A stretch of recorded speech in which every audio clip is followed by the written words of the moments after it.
Hello दोस्तों, स्वागत है मेरे चैनल स्टार्टअप क्लासेस पर। दोस्तों, ये मेरी सीरीज है यूपीटी, जीटी और पीजीटी के एस्पिरेंट्स के लिए है, क्योंकि अपकमिंग एग्जाम है, बहुत जल्दी होने वाला है। मैं आपको बता दूं, ये जो सब्जेक्ट है इस वीडियो में हमने लिया है रसायन विज्ञान, और इस वीडियो में हम कवर करने वाले हैं रसायन विज्ञान का बहुत अच्छा टॉपिक, हाइड्रोजन एटम और उससे जुड़े हुए जितने भी कंपाउंड है वो, एंड ऑक्सीजन फैमिली। तो दो टॉपिक ये कंबाइंडली चलेंगे, एक तो हाइड्रोजन से रिलेटेड जो क्वेश्चन है वो, और ऑक्सीजन फैमिली से रिलेटेड क्वेश्चन है वो। मैं आपको बता दूं, ये पूरी की पूरी सीरीज बहुविकल्प प्रश्नों पर आधारित है, और इस सीरीज में हम क्वेश्चन करने वाले हैं 1 से लेकर 20 तक, यानी 20 क्वेश्चन आपके बहुत अच्छे, बहुत इंपॉर्टेंट क्वेश्चंस मैं कराने वाला हूँ। मैं आपको बता दूं, मैं ये जो एमसीक्यू करा रहा हूँ सिर्फ एमसीक्यू ना हो करके मैंने उनकी पूरी डिटेल एक्सप्लेनेशन आपको दी है। ये नहीं कि केवल आंसर बता दिया और हो गया, मैंने डिटेल एक्सप्लेनेशन दी। अगर आप समझेंगे तो उससे रिलेटेड जितने भी एमसीक्यू होंगे वो आप आराम से कर पाएंगे। ठीक है, तो जल्दी से हम शुरू करते हैं अपना आज का पहला प्रश्न। पहला प्रश्न है हमारा, हाइड्रोजन परमाणु के आयनन से क्या प्राप्त होता है। तो हमें ये बताना है कि हाइड्रोजन परमाणु का जब आयनन होता है, ठीक है, तो उस समय क्या मिलता है। तो पहले ऑप्शन देख लेते हैं। ऑप्शन ए है हाइड्रोनियम आयन, ऑप्शन बी है हाइड्राइड, ऑप्शन सी है हाइड्रोक्सिल आयन, और ऑप्शन डी है प्रोटॉन।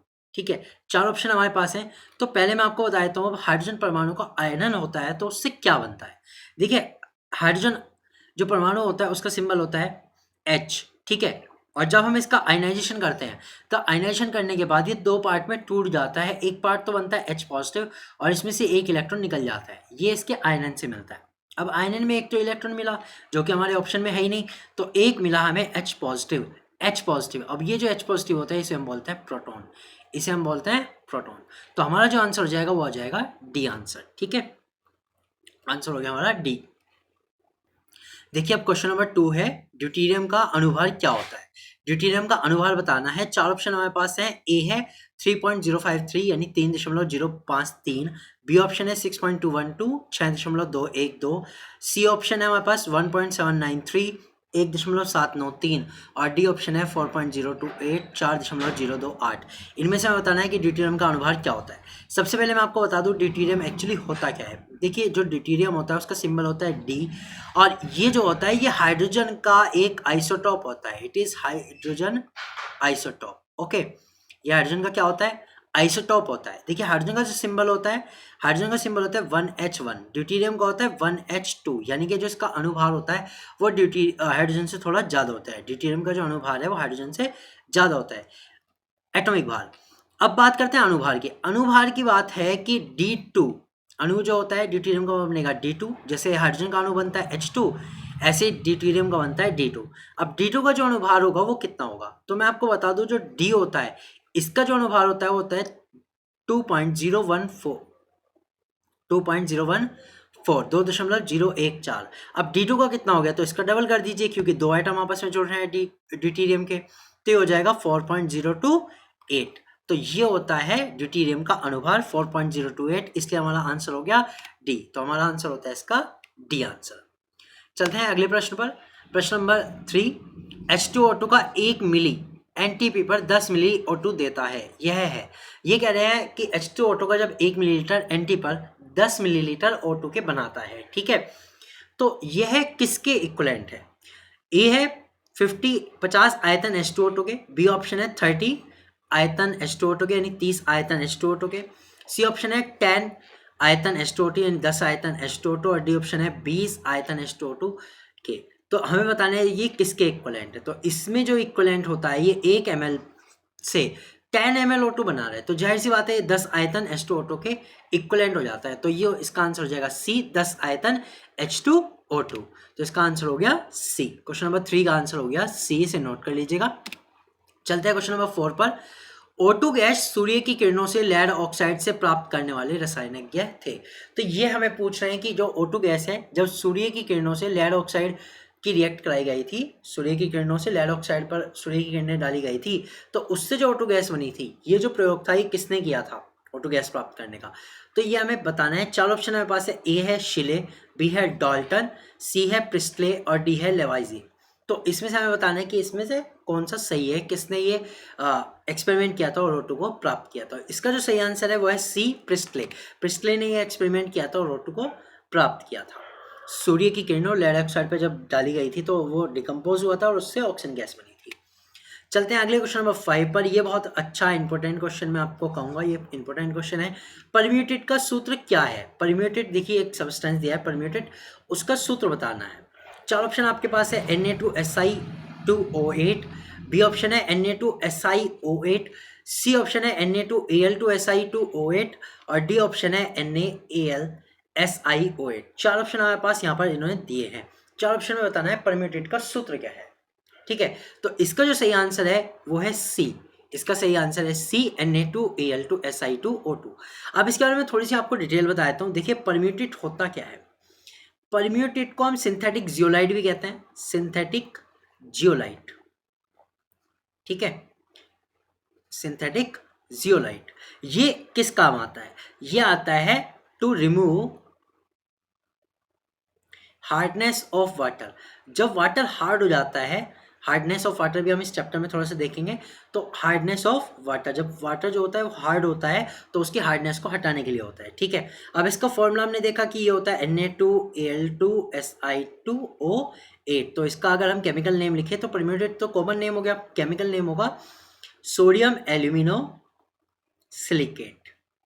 सोडियम एल्यूमिनो सिलिकेट इसका केमिकल नेम होगा। तो ये हमारा जो आंसर है वो सी है, Na2Al2Si2O8 और इसका नाम है सोडियम एल्यूमिनो सिलिकेट। चलते हैं क्वेश्चन नंबर 6 पे।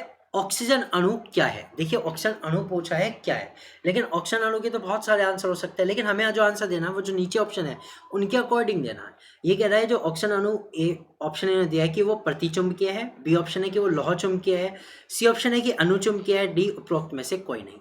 तो हमें ये बताना है कि इसकी मैग्नेटिक प्रॉपर्टी क्या है।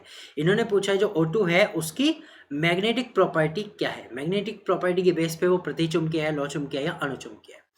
तो देखिए मैग्नेटिक प्रॉपर्टी का मैं आपको बता दूं, मैग्नेटिक प्रॉपर्टी को हम डिवाइड कर सकते हैं तीन पार्ट में। पहले इसको समझिए, फिर मैं बताऊंगा O2 जो है वो कौन सा है इनमें से। ठीक है, मैग्नेटिक प्रॉपर्टी को हम तीन पार्ट में डिवाइड करते हैं। डायामैग्नेटिक पहला आता है, डायमैग्नेटिक सब्सटेंस जिन्हें हम कहते हैं प्रतिचुंबकीय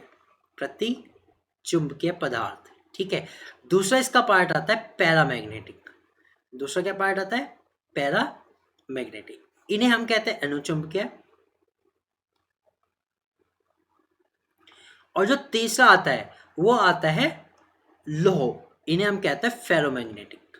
ठीक है, लौह चुंबकीय पदार्थ इन्हें हम कहते हैं फेरोमैग्नेटिक। तो देखिए मैंने मैग्नेटिक प्रॉपर्टी के बारे में आपको बता दिया है। मैं यही आपको कह रहा हूँ कि मैंने जो वीडियो बनाई है उसमें केवल एमसीक्यू नहीं, जितनी भी एक्सप्लेनेशन उनके बारे में है वो भी मैं आपको दे रहा हूँ साथ साथ, ताकि आपको चीज़ें क्लियरली समझ में आ जाए, कोई टॉपिक आपका डाउट में ना रहे।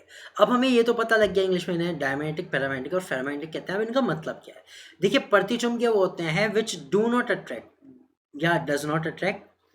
अगर हम सब्सटेंस की बात करें तो does not attract into magnetic field, into magnetic field. या तो ये मैग्नेटिक फील्ड में बिल्कुल भी अट्रैक्ट नहीं होते या फिर बहुत कम अट्रैक्ट होते हैं। ठीक है, दे अट्रैक्ट। ये क्या होता है? मैग्नेटिक फील्ड में अट्रैक्टेड होता है, मैग्नेट की तरफ अट्रैक्टेड होते हैं। ठीक है, लौह चुंबकीय जो होते हैं हाईली अट्रैक्टेड, ये मैग्नेटिक की तरफ बहुत ज़्यादा अट्रैक्टेड होता है। और you can say they also act as magnetic. Okay, they are highly attracted. तो ये क्या होते हैं? प्रतिचुंबकीय जो मैग्नेट की तरफ बिल्कुल भी अट्रैक्ट नहीं होते। अनुचुंबकीय होते हैं जो मैग्नेटिक की तरफ अट्रैक्ट होते हैं। लौह चुंबकीय होते हैं जो खुद से भी मैग्नेट का काम कर सकते हैं और मैग्नेटिक फील्ड में बहुत ज़्यादा अट्रैक्ट होते हैं। ठीक है, ये आपको पता लग गया। अब O2 क्या है? क्वेश्चन पे आता है O2 क्या है। O2 जो है वो है पैरामैग्नेटिक। O2 जो है वो है पैरामैग्नेटिक सब्सटेंस। अब इनका पता कैसे लगता है भाई? पैरामैग्नेटिक वो होते हैं जिनमें अनपेयर्ड इलेक्ट्रॉन्स होते हैं, जिनमें मॉलिक्यूलर ऑर्बिटल जब डायग्राम आप बनाते हो तो अनपेयर्ड इलेक्ट्रॉन्स होते हैं, यानी कि ऐसे इलेक्ट्रॉन जो अकेले जाते हैं। ठीक है, जिनकी बॉन्डिंग पूरी नहीं हो पाती, डबल बॉन्ड मतलब ऑर्बिटल में डबल नहीं आ पाते। जब हम क्या बनाते हैं? MOD बनाते हैं, मॉलिक्यूलर ऑर्बिटल डायग्राम बनाते हैं। ठीक है, तो अब पैरामैग्नेटिक है तो इसका मतलब ये क्या हुआ? अनुचुंबकीय हुआ। तो इसका आंसर क्या हो जाएगा? सी आंसर हो जाएगा, अनुचुंबकीय। तो ऑक्सीजन अणु क्या है? अनुचुंबकीय। तो इनमें होते हैं अनपेयर्ड इलेक्ट्रॉन, इसलिए है अनुचुंबकीय। और जिनमें कोई भी अनपेयर्ड इलेक्ट्रॉन नहीं होता, इट मीन सारे के सारे पेयर्ड होते हैं, सारे के सारे पेयर्ड होते हैं, उन्हें हम कहते हैं प्रतिचुंबकीय या डायमैग्नेटिक सब्सटेंस। चलते हैं क्वेश्चन नंबर 7 पर। सल्फर ट्राइऑक्साइड के त्रिलक ट्राइमर S3O9 में SS बंधों की संख्या कितनी है? ये कहना है सल्फर ट्राइऑक्साइड के त्रिलक ट्राइमर S3O9 के SS बंधों की संख्या कितनी है, हमें बतानी कि SS के बीच के बॉन्ड इसमें कितने होते हैं। ठीक है, तो इसका डायग्राम भी देखेंगे, लेकिन इस पहले ऑप्शन देख लेते हैं। इन्होंने कहा कि एक है SS बॉन्ड, बी की 2 SS बॉन्ड मिलेंगे, सी है कि 3 SS बॉन्ड मिलेंगे और डी है कि 0 SS बॉन्ड, यानी कोई भी SS बॉन्ड होता ही नहीं है। तो अभी हम इसका डायग्राम भी देखने वाले हैं। और अब आप कहेंगे सर ये सल्फर वाले क्वेश्चन आ कैसे गए, ये तो हम ऑक्सीजन वाली फैमिली पढ़ रहे थे या फिर हाइड्रोजन के क्वेश्चन पढ़ रहे थे। तो मैं आपको बता दूं हम सल्फर भी पढ़ रहे हैं क्योंकि हम ऑक्सीजन फैमिली पढ़ रहे हैं, और ऑक्सीजन फैमिली में सल्फर जो है वो ऑक्सीजन फैमिली का ही एलिमेंट है। ठीक है, तो इसलिए सल्फर वाले क्वेश्चन भी इसमें इंक्लूड है। ठीक है, पूरा चैप्टर जैसे जैसे आगे बढ़ेगा आपको बहुत सारे बहुत अच्छे से क्वेश्चन हर टॉपिक के इसमें मिल जाएंगे, जितने भी ऑक्सीजन फैमिली से रिलेटेड है और हाइड्रोजन से रिलेटेड है। तो चलिए अब क्वेश्चन पे आते हैं। सल्फर ट्राइऑक्साइड, देखिए सबसे पहले तो मैं आपको बता दूं जो सल्फर ट्राइऑक्साइड होती है उसका फॉर्मूला क्या होता है। सल्फर ट्राइऑक्साइड का जो फॉर्मूला होता है वो होता है SO3, ये फॉर्मूला होता है। ठीक है, अब इसका हमें ट्राइमर बनाना है। ट्राइमर क्या होता है कि भाई जब किसी भी मॉलिक्यूल के 3 मॉलिक्यूल आपस में जुड़ जाते हैं उन्हें हम कहते हैं ट्राइमर। ठीक है, इसी तरह से डाइमर होता है जब 2 जुड़ते हैं। ठीक है, ट्राइमर बनेगा जब 3 जुड़ते हैं, तो 3 SO3 मॉलिक्यूल आपस में जुड़ते हैं। अब वही डायग्राम हम देखेंगे और उसी में देखेंगे कि SS बंध की संख्या कितनी है। तो देखिए मैं डायग्राम बना के बताता हूँ। 3 SS है, 3 SO3 है, तो सबसे पहले एक SO3 का मॉडल मैंने कुछ इस तरह से बनाया। ठीक है, अब इसमें एक और S के साथ ये जुड़ जाएगा ऑक्सीजन। ठीक है, एक और S के साथ जोड़ देंगे, अब ये दूसरे वाले सल्फर ट्राइऑक्साइड का हो गया। फिर इसके साथ एक और हमें SO3 जोड़ना है। क्यों जोड़ना है? क्योंकि इसने कहा तिलक ट्राइमर जोड़ना है। 2 SO3 हम बना चुके हैं, तीसरा मैं बना रहा हूं। ये इस तरह से है, ये बनता है SO3 का ट्राइमर ऑफ SO3 या फिर त्रिलक ऑफ SO3। इसका जो सिंबल है वो तो मैंने आपको दिखाई दिया, ये आपस में अटैच है स्ट्रक्चर में। और इसका जो वो होता है फॉर्मूला वो होता है S3O9, यानी इसमें 3 सल्फर है, ऑक्सीजन 9 है। अब हमें मेन क्वेश्चन पे आते हैं कि SS बंधों की संख्या बताओ। देखिए इसमें क्या आपको SS की कोई डायरेक्ट बॉन्डिंग दिख रही है? बिल्कुल कहीं भी कोई डायरेक्ट बॉन्डिंग नहीं है। तो इसमें जो SS बंधों की संख्या हो जाएगी वो हो जाएगी 0, 0। SS बॉन्डिंग कितनी हो जाएगी? 0 हो जाएगी, 0 हो जाएगी। ठीक है, तो इसका जो सही आंसर हो जाएगा वो हो जाएगा हमारा डी, आंसर सही हो जाएगा। तो इसका सही आंसर है डी। चलते हैं क्वेश्चन नंबर 8 पर। श्रृंखला बनाने का गुण कैटिनेशन इनमें से किसमें सर्वाधिक है? तो हमें बताना है इनमें से किसमें कैटिनेशन का गुण सर्वाधिक होता है। 4 ऑप्शन है। ए पीओ में, पोलोनियम में, बी SE सेलेनियम में, सी S में सल्फर में, और डी है TE टेलुरियम में। इनमें से हमें बताना है किसमें इनमें कैटिनेशन का गुण जो है सबसे ज़्यादा होता है। मैं आपको बता दूं पहले तो ये जो एलिमेंट्स है ये सारे के सारे ऑक्सीजन फैमिली के ही एलिमेंट्स हैं। ऑक्सीजन फैमिली में सबसे पहला एलिमेंट ऑक्सीजन, दूसरा सल्फर, तीसरा सेलेनियम, उसके बाद टेलुरियम और फिर पोलोनियम, और उसके बाद होता है लिवरमोरियम। ये एलिमेंट्स होते हैं ऑक्सीजन फैमिली में। ठीक है, तो इन सब में ये पूछ रहे हैं कि कैटिनेशन का जो गुण है, कैटिनेशन की जो प्रॉपर्टी है वो सबसे ज़्यादा किस में होती है। सबसे पहले कैटिनेशन समझिए। देखिए कैटिनेशन या श्रृंखला बनाने के गुण से मतलब है कि जब कोई एटम अपने ही दूसरे एटम से जुड़ के लॉन्ग चेन बनाए, इस तरह से लॉन्ग चेन बनाता चला जाए, उसे हम कहते हैं कैटिनेशन, यानी श्रृंखला बनाने का गुण। अब इसी में जो गुण होता है वो S में, सल्फर में सर्वाधिक होता है। ठीक है, तो इसमें से जो सही आंसर होगा वो होगा सल्फर। ठीक है, सी आंसर हमारा इसका सही आंसर हो जाएगा। इसमें कैटिनेशन का गुण सर्वाधिक होता है। तो देखिए ये तो ऑक्सीजन फैमिली से था।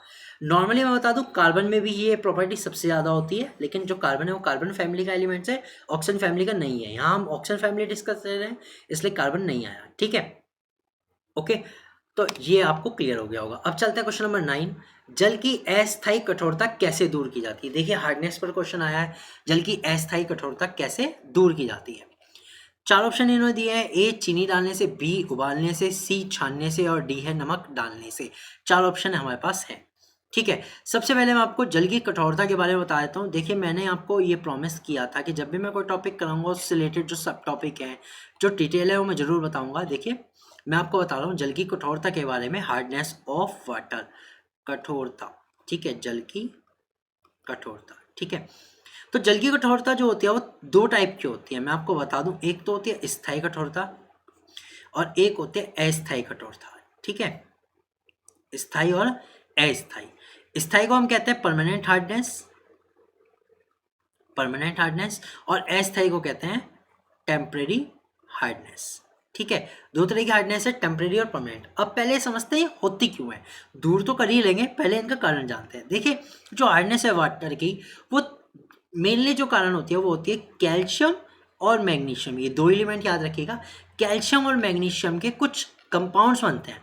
वो कंपाउंड तीन टाइप के हो सकते हैं, एक तो HCO3 बाइकार्बोनेट हो सकते हैं, ठीक है, और उसके क्या हो सकते हैं, और उनके क्लोराइड हो सकते हैं या फिर उनके सल्फाइड हो सकते हैं। यानी कैल्शियम या मैग्नीशियम का चाहे बाइकार्बोनेट हो, इन दोनों में से किसी का, चाहे क्लोराइड हो चाहे सल्फाइड हो, इनके कारण होती है हार्डनेस। अब जानते हैं परमानेंट हार्डनेस किसकी होती है। जब कैल्शियम और मैग्नीशियम के क्लोराइड या सल्फाइड होते हैं, क्लोराइड या सल्फाइड होता है किसी के भी, चाहे CaCl2 हो, चाहे MgCl2 हो, या फिर MgS हो, या फिर CS हो, इनमें से कोई भी अगर एक भी है, तो इनमें से कोई भी अगर है एक है पानी के अंदर, तो उस जल की जो कठोरता होगी उसे हम कहेंगे परमानेंट हार्डनेस। ठीक है, तो क्लोराइड और सल्फाइड के कारण तो होती है परमानेंट हार्डनेस। टेम्परेरी हार्डनेस की बात करें तो कैल्शियम और मैग्नीशियम के जब बाइकार्बोनेट होते हैं, यानी HCO3 हाइड्रोजन कार्बोनेट होते हैं या फिर बाइकार्बोनेट्स होते हैं, उनके कारण जो हार्डनेस होती है, ठीक है, बाइकार्बोनेट के कारण जो हार्डनेस होती है, उसे हम कहते हैं अस्थायी हार्डनेस या टेम्परेरी हार्डनेस। अब आते हैं हम अपने क्वेश्चन पे कि जल की अस्थायी कठोरता कैसे दूर की जाती है। चीनी डालने से, उबालने से, छानने से या नमक डालने से। तो इसका जो सही आंसर है वो है बी, उबालने से। उबालने से क्या होता है, जो कैल्शियम और मैग्नीशियम का हाइड्रोजन कार्बोनेट है, ये मैग्नीशियम या कैल्शियम के हाइड्रोक्साइड बनाता है, जो कि पानी में नीचे बैठ जाता है और उसे हम छानकर आराम से दूर कर सकते हैं। ठीक है, तो इसका सही आंसर हो गया बी, उबालने से जल की अस्थायी कठोरता दूर की जा सकती है। चलते हैं अगले क्वेश्चन नंबर 10 पर। जब भाप को गर्म मैग्नीशियम प्रवाहित करते हैं तो क्या बनता है। बहुत अच्छा सा क्वेश्चन है कि जब भाप को गर्म मैग्नीशियम पर प्रवाहित करते हैं तो क्या बनता है। देखिए, ये क्वेश्चन जो है हाइड्रोजन वाले चैप्टर से है। ठीक है, भाप जो है वाटर का जो चैप्टर है पूरा उसी में है। ठीक है, तो इन्होंने चार ऑप्शन दिया है। ए N2 गैस बनती है, नाइट्रोजन गैस बनती है, बी H2 गैस बनती है, सी Cl2 गैस बनती है, डी NH3 गैस बनती है। तो चलिए रिएक्शन देखते हैं कि भाप को मैग्नीशियम जब प्रवाहित करते हैं तो रिएक्शन क्या होती है। देखिए, मैग्नीशियम मेटल है, जब इस पर भाप प्रवाहित करोगे यानी H2 जो होगा वो गैस फॉर्म में होगा। ठीक है, जब ये रिएक्ट करेगा तो इसमें दो चीज़ें बनेंगी, एक तो बनेगी मैग्नीशियम ऑक्साइड, ठीक है, और साथ में एक गैस बनेगी, वो बनेगी हाइड्रोजन गैस। देखिए, इसके अलावा कुछ यहाँ पर है ही नहीं, तो कुछ और बनने भी नहीं। ठीक है, तो यहाँ से बनी हाइड्रोजन गैस। तो हमारा जो आंसर हो जाएगा वो हो जाएगा बी। तो जब भाप को मैग्नीशियम पर प्रभावित करते हैं, मैग्नीशियम पर फ्लो कराते हैं, तो इससे बनती है हाइड्रोजन गैस। आंसर हो गया बी। चलते क्वेश्चन नंबर 11 की ओर। अग्निशामकों में H2SO4 और ये होते हैं। तो ये बोल रहा है कि अग्निशामक जो यंत्र होते हैं उनमें H2SO4 जो एसिड है उसके अलावा और कौन सा कंपाउंड होता है। ठीक है, ए है Na2CO3, बी है NaHCO3 तथा Na2CO3, सी है CaCO3 और डी है NaCl। कि भाई सोडियम कार्बोनेट होते हैं या फिर सोडियम बाइकार्बोनेट और सोडियम कार्बोनेट का मिक्सचर होता है, सी है कैल्शियम कार्बोनेट होते हैं, या फिर डी NaCl होता है, नमक होता है। ठीक है, इन चार में से बताना है। तो मैं आपको बता दूं, जो अग्निशामक यंत्र है उनमें H2SO4 के साथ साथ होता है NaHCO3 सोडियम बाइकार्बोनेट और Na2CO3। तो इसका आंसर हो जाएगा बी, सही आंसर हो जाएगा। चलते हैं क्वेश्चन नंबर 12 पे। जब SO2 को अम्लीय K2Cr2O7 में प्रवाहित किया जाता है तो क्या बनता है। ठीक है, तो चार ऑप्शन है हमारे पास। विलियन गंधहीन हो जाता है, बी विलियन नीला हो जाता है, सी हरे रंग का क्रोमियम सल्फेट बनता है, या फिर SO2 अपचेत हो जाता है। तो हमें ये चार ऑप्शन में से बताना है कि जब SO2 को K2Cr2O में प्रवाहित किया जाता है तो क्या बनता है। तो चलिए इसकी रिएक्शन मैं आपके सामने लिख देता हूँ, आपको ईजी हो जाएगा बताना। ठीक है, K2Cr2O7 ये है पोटेशियम डाइक्रोमेट और SO2 हमारी सल्फर डाइऑक्साइड। जब इन दोनों की रिएक्शन होती है तो मैं बता दूं, इसमें देखो अम्लीय भी दिया हुआ है। अम्लीय का मतलब होगा ये H2SO4 या किसी और एसिड की प्रेजेंस में होती है। ठीक है, H2SO4 की प्रेजेंस में होती है। ठीक, क्योंकि अम्लीय K2Cr2O7 ले रहे हैं। तो जब ये रिएक्शन होती है तो इसमें जो हमारा कंपाउंड बनता है वो बनता है Cr2SO4 होल थ्राइस, यानी कि क्रोमियम सल्फेट बनता है, और बनता है हमारे पास K2SO4 पोटेशियम सल्फेट बनता है और वाटर बनता है। ये चीज बनती है। तो ये जो होता है ये होता है क्रोमियम सल्फेट। क्रोमियम सल्फेट बनता है, ठीक है, पोटेशियम सल्फेट बनता है और वाटर बनता है।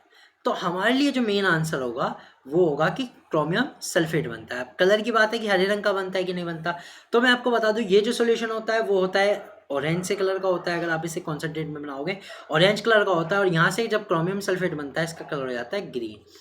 तो इसलिए ये सही आंसर हो जाएगा सी, हरे रंग का क्रोमियम सल्फेट बनता है। तो इसका सही आंसर हो गया सी। चलते हैं क्वेश्चन नंबर 13, प्रबलतम ऑक्सीकारक क्या है। इसमें से बता रहा है कि सबसे ज्यादा ऑक्सीडाइजिंग एजेंट कौन सा है, इसमें से ऐसा कौन सा ऑक्सीडाइजिंग एजेंट है जो सबसे ज्यादा स्ट्रॉन्ग है। चार ऑप्शन है, ए H2SO4, बी ऑप्शन है H3PO4, सी ऑप्शन है H3PO2 और डी ऑप्शन है H3BO3। ठीक है, चार ऑप्शन है हमारे पास है। तो इसमें बता दूं प्रबलतम ऑक्सीकरण पूछा है, इंपॉर्टेंट क्वेश्चन है ये, और इसका सही आंसर है ए H2SO4। इसका सही आंसर है ए H2SO4, सल्फ्यूरिक एसिड प्रबलतम ऑक्सीकारक होता है। चलते हैं क्वेश्चन नंबर 14 पर। प्लेटिनम द्वारा हाइड्रोजन को सोख लेना क्या कहलाता है। प्लेटिनम द्वारा जो हाइड्रोजन है जो एब्जॉर्ब की जाती है, मैंने बता दिया वैसे तो आंसर। तो प्लेटिनम द्वारा जो हाइड्रोजन एब्जॉर्ब या सोख लेना जो होता है उसका वो क्या कहलाता है, वो उस प्रोसेस को क्या कहते हैं। ए हाइड्रोजनीकरण, बी अधिधारण, सी अपचयन और डी विहाइड्रोजनीकरण। तो देखिए चार ऑप्शन इन्होंने दिए हैं, इसका आंसर है सही अधिधारण। देखिए जो प्लेटिनम होता है वो हाइड्रोजन का सोख लेना तो इन्होंने लिखा हुआ है, लेकिन एक्चुअली वो होता है एडजॉर्प्शन। एडजॉर्प्शन होता है, सोख लेना तो एब्जॉर्प्शन होता है, लेकिन एक्चुअली होता है एडजॉर्प्शन। अब इन दोनों में क्या अंतर है, मैंने अभी दो टर्म बताई, एक बताई एब्जॉर्प्शन और दूसरी बताई एडजॉर्प्शन। इन दोनों में क्या अंतर है ध्यान से देखिएगा।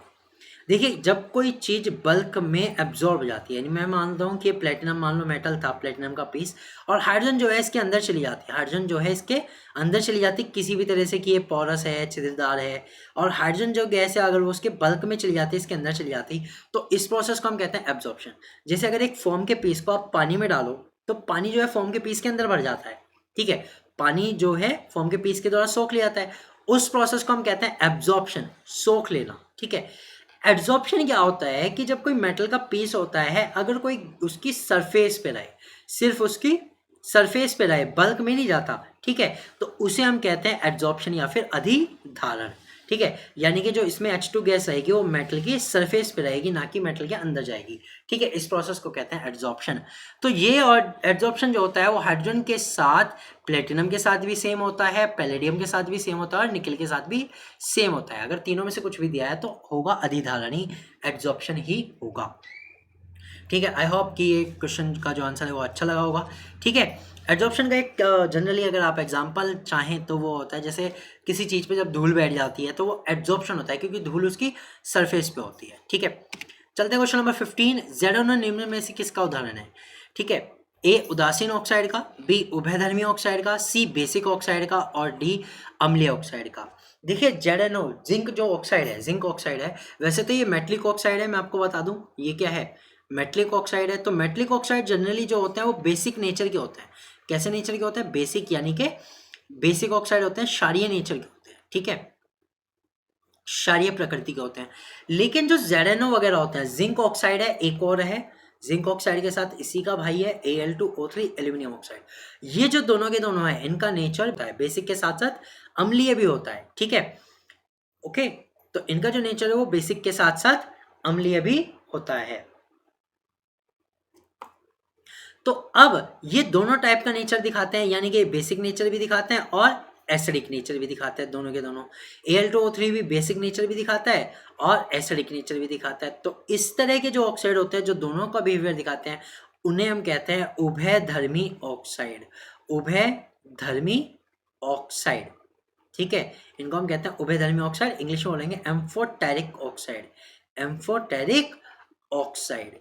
तो देखिए दोस्तों मेरी जो सीरीज है इसमें मैं ये जो चैप्टर करा रहा हूँ पूरी तरह से विद एक्सप्लेनेशन करा रहा हूँ, हर चीज़ का आपको बिल्कुल डिटेल में बता रहा हूँ कि कोई सी चीज़ होती है तो वो क्या होती है। अगर आपको अच्छी लग रही है वीडियो तो प्लीज़ वीडियो को लाइक कर देना, ठीक है, मेरे चैनल को सब्सक्राइब कीजिए और बने रहिए हमारे चैनल के साथ। पूरा कंटेंट आपको यूपी टीजीटी पीजीटी का इसी पे मिलेगा। अगर आपका क्लास 12 का, क्लास 11 का कोई चैप्टर छुटा हुआ है तो उसकी वीडियोज़ भी हमारे चैनल पर है, आप उसे वहाँ से देख सकते हैं। तो इसका जो सही आंसर हो जाएगा वो हो जाएगा बी उभयधर्मी ऑक्साइड, आंसर नंबर बी। चलते हैं क्वेश्चन नंबर 16। द्रव ऑक्सीजन का क्वथनांक क्या होता है? द्रव ऑक्सीजन का हमें बताना है कि बॉइलिंग पॉइंट कितना होता है। क्वथनांक कहते हैं बॉइलिंग पॉइंट को। बॉइलिंग पॉइंट कितना होता है द्रव ऑक्सीजन यानी लिक्विड ऑक्सीजन का?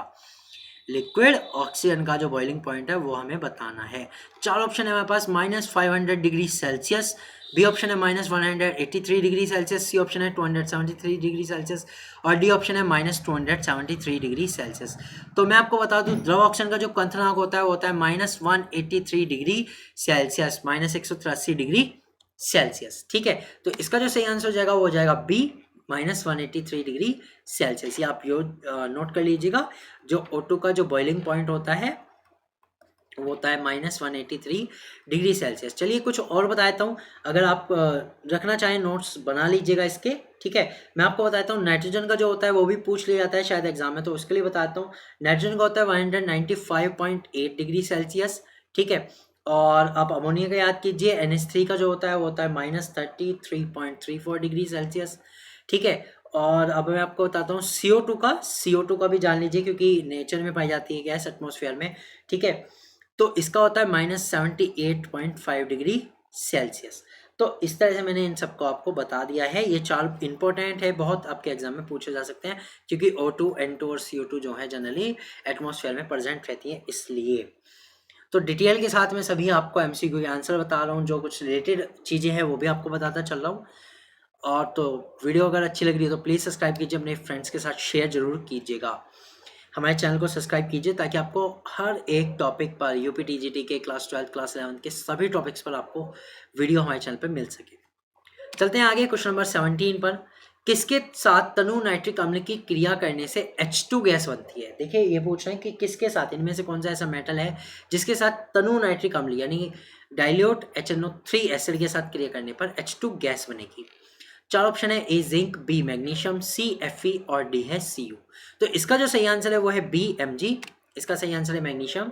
ठीक है, जिंक नहीं है, Fe नहीं है, Cu नहीं है, इसका सही आंसर है मैग्नीशियम बी। ठीक है, तो इस रिएक्शन को मैं आपको बताया तो Mg की रिएक्शन अगर हम करें डाइल्यूट HNO3 के साथ नाइट्रिक एसिड के साथ जो डाइल्यूट है, ठीक है, तो यहाँ से क्या बनता है? यहाँ से बनता है मैग्नीशियम नाइट्रेट बनता है NO3 whole twice, MgNO3 whole twice plus और बनती है H2 गैस। तो H2 गैस बनती है मैग्नीशियम के साथ रिएक्शन पे। ठीक है, इनमें अब बाकी साथ क्या होगा कि अगर हम जिंक की तनु नाइट्रिक अम्ल के साथ क्रिया कराएं तो क्या बनेगा? ठीक है, तो इन सब में जिंक में, Fe में और Cu में, मैं आपको बता दूं जिंक में, Fe में और Cu में इन तीनों के साथ अलग अलग टाइप की गैस बनती है। तो बनती है NO या फिर बनती है NO2, नाइट्रस ऑक्साइड या फिर बनती है नाइट्रिक ऑक्साइड। ठीक है, ये गैस बनती है। लेकिन जो H2 बनता है वो केवल मैग्नीशियम के साथ रिएक्शन में बनता है। ठीक है, तो ये आप याद रखिएगा। चलते हैं आगे क्वेश्चन नंबर 18। SO2 में S का संकरण किस प्रकार का है? देखिए SO2 में S का संकरण किस प्रकार का है? बहुत अच्छा, इजी और इंपॉर्टेंट क्वेश्चन है ये। ठीक है, तो इसमें चार ऑप्शन दिए हैं। sp2, बी ऑप्शन है sp3, सी ऑप्शन है sp और डी ऑप्शन है dsp2। तो मैं आपको स्ट्रक्चर बना के बताता हूँ। देखिए SO2 का जो स्ट्रक्चर होता है, सबसे पहले समझिए इसमें। तो इसका पहले मैं आपको स्ट्रक्चर बनाता हूँ कैसे होता है। देखिए जो सल्फर होता है उसमें 6 इलेक्ट्रॉन होते हैं। 6 में से 2 इलेक्ट्रॉन लोन पेयर होते हैं और 2 इलेक्ट्रॉन जो इसके बाकी के 4 इलेक्ट्रॉन है वो ऑक्सीजन के साथ बॉन्डिंग में इस तरह से होते हैं। अब ये जो इलेक्ट्रॉन ऊपर है लोन पेयर, इसे हम कहते हैं लोन पेयर। तो ये लोन पेयर जो होता है, लोन पेयर क्लाउड की तरह रहता है। अब ये जो लोन पेयर है, अगर मैं इसके साथ इसका स्ट्रक्चर बना के देखूं तो ये हमारा है ट्राइगोनल, ठीक है, या फिर ट्रायंगुलर स्ट्रक्चर आ रहा है। ठीक है, लेकिन ट्रायंगुलर स्ट्रक्चर होगा तो एंगल होना चाहिए 120 डिग्री। ठीक, लेकिन इसमें क्या होता है, जो ये लॉन पेयर होता है ये बॉन्ड पेयर को नीचे की ओर बेंड कर देता है, इन पे फोर्स लगाता है और बॉन्ड पेयर को नीचे की ओर बेंड कर देता है। ठीक है, मैं इसको दोबारा बना के बताता हूं आपको। इस तरह से हो जाता है, जो लॉन पेयर होता है वो क्या कर देता है, थोड़ा बेंड कर देता है।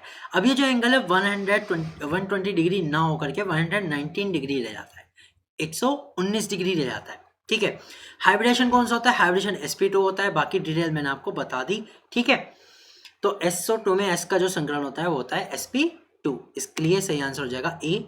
चलते हैं क्वेश्चन नंबर 19 पर। चालकोजन नहीं है, इनमें से हमें बताना है कि चालकोजन कौन सा नहीं है, चालकोजन कौन सा नहीं है। अब पहली बात करते हैं कि भाई चालकोजन क्या होते हैं, ठीक है, लेकिन एक बार ऑप्शन देख लेते हैं। ऑप्शन ए है सल्फर, बी है सेलेनियम, सी है ऑक्सीजन और डी है सोडियम। तो चालकोजन के बारे में मैं आपको बताता हूं कि चालकोजन होते क्या है, ठीक है। तो जो चालकोजन होते हैं भाई वो सभी होते हैं ऑक्सीजन फैमिली वाले। जितने भी ऑक्सीजन फैमिली के एलिमेंट्स हैं उनको हम कहते हैं चालकोजन, ठीक है। तो ऑक्सीजन फैमिली में कौन कौन से है, ऑक्सीजन है, ओ सिंबल है इसका ऑक्सीजन। फिर उसके बाद आता है सल्फर, सिंबल एस। Sc आता है, ये सिंबल है सिलेनियम का। Sc के बाद आता है Te, ये सिंबल है टेलुरियम का। टेलुरियम के बाद अगला मेंबर है पोलोनियम, ठीक है, अगला एलिमेंट है पोलोनियम, PO सिंबल है इसका पोलोनियम। और पोलोनियम के बाद आता है Lv, लिवर्मोरियम। ये इसके एलिमेंट है ऑक्सीजन फैमिली के और इन सबको हम कहते हैं चालकोजन, ठीक है। तो ऑक्सीजन भी, सल्फर भी, सेलेनियम, टेलुरियम, पोलोनियम और लिवर्मोरियम ये सभी चालकोजन है। तो अब पता नहीं इनमें से कौन सा चालकोजन नहीं है। तो सल्फर तो हमारा है, सेलेनियम भी हमारा है, ऑक्सीजन भी हमारा है, सोडियम हमारा चालकोजन नहीं है। According to periodic table sodium जो है वो है एल्कोली मेटल, सोडियम मेटल जो है वो है एल्कोली मेटल, ठीक है। तो इसलिए हमारा ऑप्शन हो जाएगा इसका डी कि चालकोजन नहीं है सोडियम, सोडियम चालकोजन नहीं है, डी ऑप्शन सही है। चलते हैं क्वेश्चन नंबर 20, इस वीडियो का लास्ट क्वेश्चन है। क्वेश्चन नंबर 20, मार्शल अम्ल क्या है। देखिए इन्होंने मार्शल अम्ल का फॉर्मूला पूछा है। मैं कहता हूँ ऐसे जो क्वेश्चन होते हैं वो इंपॉर्टेंट होते हैं यूपी के एग्जाम के लिए खासकर।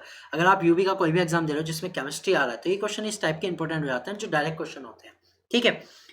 तो देखिए इसमें 4 ऑप्शन हमारे पास हैं। ए है H2H2O7, बी है H2S2O8, सी है H2S2O5 और डी है H2SO5।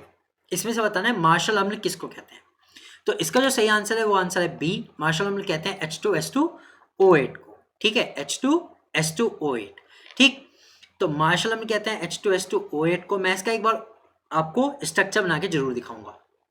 देखिए इसमें सबसे पहले हमें 2 ऑक्सीजन जोड़ने हैं एक सल्फर से, फिर इसमें ऑक्सीजन का होता है पेरोक्साइड बॉन्ड और दूसरे सल्फर के साथ भी 2 ऑक्सीजन, यहाँ पर एक ऑक्सीजन और ऑक्सीजन के साथ हाइड्रोजन, इसी तरह से इस वाले पर एक ऑक्सीजन और उसके साथ हाइड्रोजन, ठीक है।